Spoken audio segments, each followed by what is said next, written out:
Anderson picks up 1000th first-class wicket as Kent crumble. Lancashire are the leading team in the LV County Championship, top of their group by 4 points and looking imperious in the 4-day format before the competition went on hiatus. Kent are winless in the tournament, but impressed in the Vitality Blast.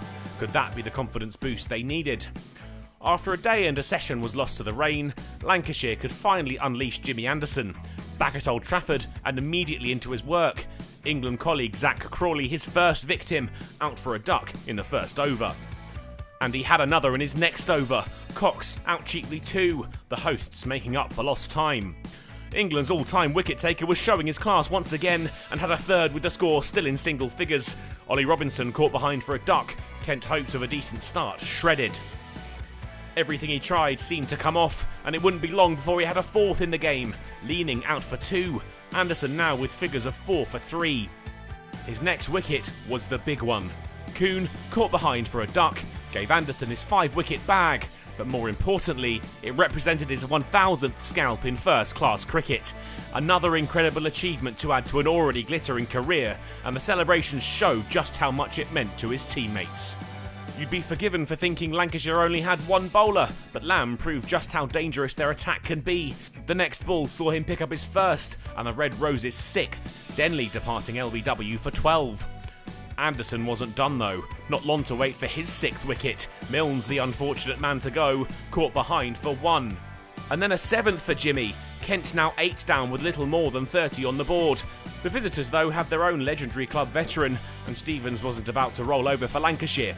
He helped his side to 50 runs, an achievement in itself considering the regularity with which wickets had been tumbling. But he wouldn't get much further.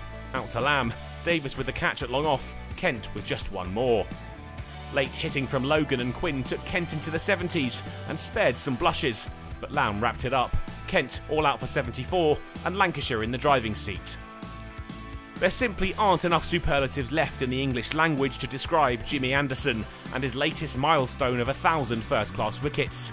He's in a class of his own, already transcending the sport, a giant of cricket, and his name a byword for unrivaled excellence. Kent were unfortunate to be on the wrong end of a spell of bowling that will be long remembered. Jennings and Davis look to be playing an entirely different game to their visitors. Their opening partnership a fruitful one, and worth 50 off a little more than 10 overs, brought up with consecutive Davis boundaries. And he was looking for 50, but fell short, out for 47 to Quinn. Lancashire was still trailing Kent, albeit by just 7 when Quinn had his second. Jennings out caught by Crawley for 14.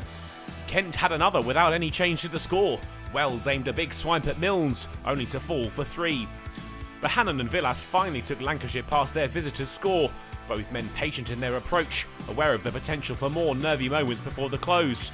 And they would come to fruition, the captain out before the end of the day, Crawley clinging on in the slips off the bowling of Stevens, and Lancashire 4 down.